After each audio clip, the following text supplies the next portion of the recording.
to DCI, 1,188 cases of corruption with SHA. SHA is a failure. I'm not going to comment about this legal background of SHA because the Social Health Act, the Digital Health Act, and the Community Providers Act, all those are pending before the Court of Appeal. We went to the Constitutional Court and say the Kenyan people were given a weekend to debate, to look at, to go online and download those laws. They never did. So there was no public participation. The Constitutional Court agreed. And we say that, look, what actually we are seeing with the SHA, we actually see it in the court case. And this is what the court agreed with. Need we go through this sort of scenario? What is the price we as a people are paying? Because the president stands to date, invested personally in this SHA process. We are actually suffering. The person down there is suffering. And then you have someone who says that, okay, you know, I'm the CS and I'm going to forward these 1,188 files.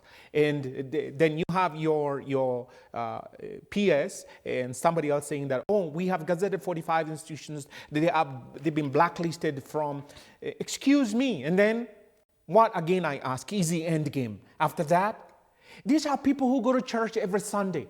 And they have the audacity to sing the hymns and all of that. These are people who go to the mosque every Friday. And I don't want to be personal, but I need to read this verse to Honorable Duale in the Quran. And I think he probably should familiarize himself with what it says in Al-Baqarah. I believe it's Surah Al-Baqarah, verse 11. And says, and when it is said to them, do not cause corruption on the earth, they say, we are but reformers. That's in the Quran, Duale, Honorable Duale. So before you can say that I'm taking these people there, don't say you're reforming the health sector. We've actually regressed from the NHIF position. We have a SHA that is ineffectual, and we are blinking at this corruption. The haemorrhage, you have 1,000 cases of corruption in related to the SHA. That's what you're telling us. But how can you close, and someone asked, how can you close an institution that doesn't exist? Who is a beneficiary of that money from that facility? The system can actually, the forensic examination can show how was the haemorrhage of that money, how did it occur? And you have the CS then saying that we have this covered. This is hoodwinking the Kenyan people. So the DCI is then going to look at this. How many of these cases were past the muster of breach of the law, so that then they are taken to the next level of the DPP, or the DPP say that, oh, we have all these sort of gaping holes and you need to fill them up. The file goes back and forth. So at the end of it all, should this actually be the process where it is the CS taking things to the DCI and not inviting the DCI to come and investigate? Good question. I was coming to that. He is the one saying that, oh, DCI, we have these files and we have actually gotten these, and therefore go ahead and do it. And yet, it is supposed to be the independence of the investigation. So that I agree with what Mr. Patuku was saying earlier on, that, look, these people will probably even end up going to court, hiring lawyers, and the lawyers will say, the whole process was botched. The whole process was biased and was targeting individuals. And the court will agree and say that due process was not accorded to these people who are deprived of their constitutional and legal rights. What happens in the end? The Kenyan person is shortchanged. Money goes, disappears. Nobody is held to account. You hear that so-and-so was arraigned in court for 685 million. The Kimorel and Arol Dam saga. Oh, some people are being arraigned in court.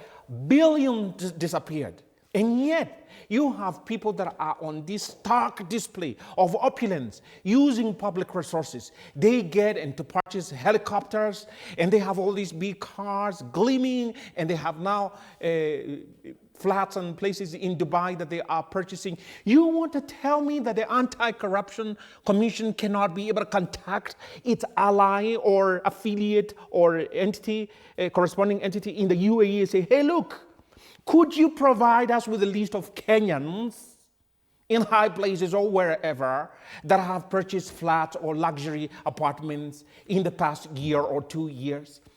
Out of that sort of mutual cooperation, then we have those names. Are you telling me, have you seen one single of those people prosecuted and told that you have a bank account in the UAE or a Swiss bank account or wherever? The EACC is failing. We are funding them every single day. Section 35, Section 36 tells them, provide quarterly reports to they who are in parliament. Show them the prosecutions.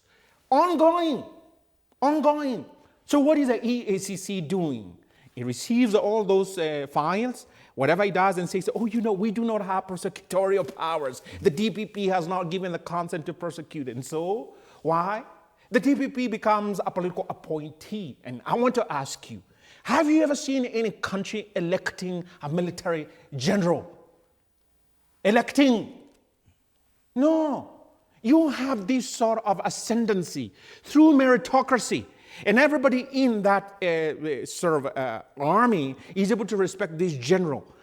But today, what do we have? Someone who is handpicked from the religious community and the other in the religious to head the EACC. Excuse me, you cannot legislate morals. We have greed that has just seeped all over, including those very churches. Now, you want to tell me, how are we going to find the EACC that is going to deliver to the Kenyan people? And yet, under Article 79 of the Constitution, the EACC is the sole body that is mandated to prosecute, investigate, and follow up everything matters. What do you say to corruption? The kind of drama we saw with the governors, what Bwana Gakuya was talking about, the fact that a governor